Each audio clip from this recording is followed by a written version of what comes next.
RTV app వార్తల్ని క్షణాల్లో చదివే అవకాశం ఉంటుంది. ఒక న్యూస్ పేపర్, ఒక టెలివిజన్ ఛానల్ మీ చేతుల్లో ఎప్పుడూ ఉంటాయి. నా పేరు కొప్పల శివయాదవ్, బీసీసీఎల్ రాష్ట్ర ప్రధాన కార్యదర్శిని. ఈ బీసీ భవన నిర్మాణంలో ఎన్నో కోట్లు వెచ్చించి ఎంతో హుందాగా వైసీపీ ప్రభుత్వంలోని వైఎస్ జగన్మోహన్ రెడ్డి గారు, ఎంపీ అయినటువంటి వైఎస్ అవినాష్ రెడ్డి గారు, మాజీ మేయర్ సురేష్ బాబు గారు, డిప్యూటీ సీఎం అమ్జద్ బాషా గారు, శాసనమండలి సభ్యులు రమేష్ యాదవ్ గారు ఒక ప్రణాళిక రచించి ఎన్నో ఏళ్ళు బీసీలు ఇక్కడ ఉన్నటువంటి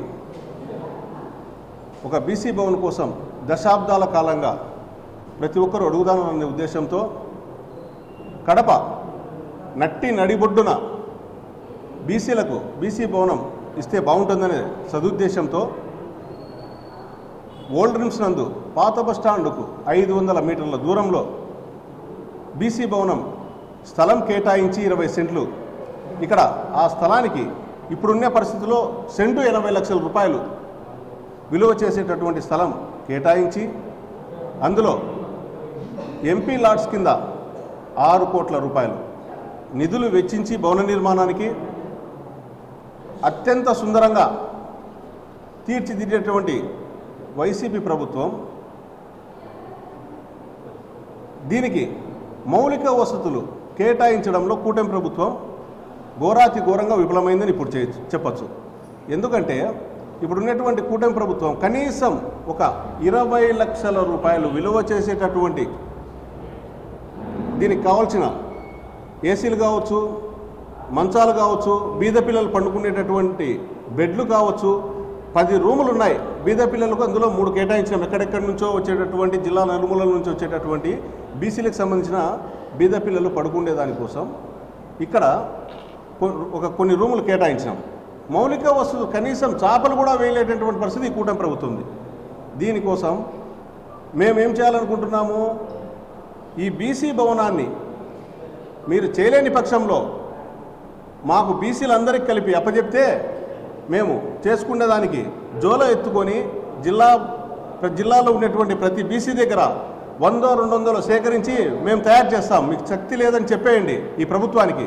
బీసీలు అంటే మోసంగా భావించేటటువంటి కూటీ ప్రభుత్వం ఏం చేస్తుంది, ఒక్క బీసీ కూడా మంచి జరగదనే ఆలోచన. దానికోసం ఇక్కడ కనీసం 20 లక్షలు ఎన్ని కోట్ల విలువ చేసేది ఇచ్చిందండి వైసీపీ ప్రభుత్వం?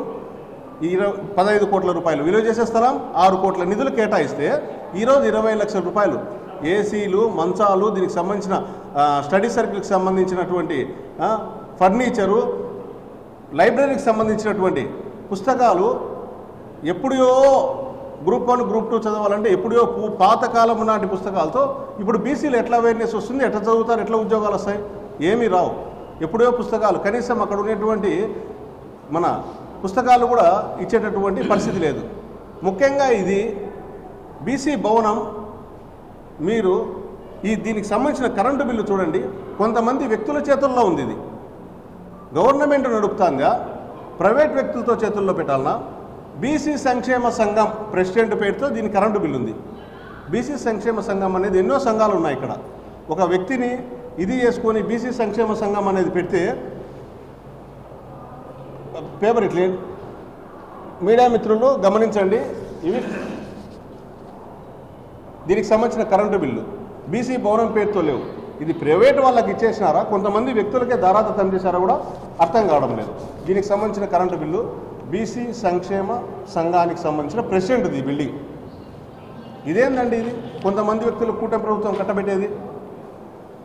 రాజకీయాలకు అతీతంగా దీనిని శుద్ధీకరణగా చేసుకునేదానికి ఆనాడు మా ప్రభుత్వం ఎంతో డబ్బులు వెచ్చించి చేస్తే ఈరోజు దాన్ని నీరు గార్చి బీసీలకు ఎటువంటి మంచి జరగకూడదనే దురుద్దేశంతో ఈ ప్రభుత్వం ఒక్క చిల్లి గవ్వ కూడా రాల్చకుండా ఇది ఉంది. ఇక్కడ ఉన్నటువంటి భవనానికి సంబంధించి కనీసం ఫంక్షన్ హాల్ మార్కెట్లో కూడా ఇది ఇంత రేటు ఉంది, ఇక్కడ ఫంక్షన్ హాల్ ఉంది, తక్కువ రేట్లో బీసీలకు అందుబాటులో ఉంటుందని కూడా లేదు.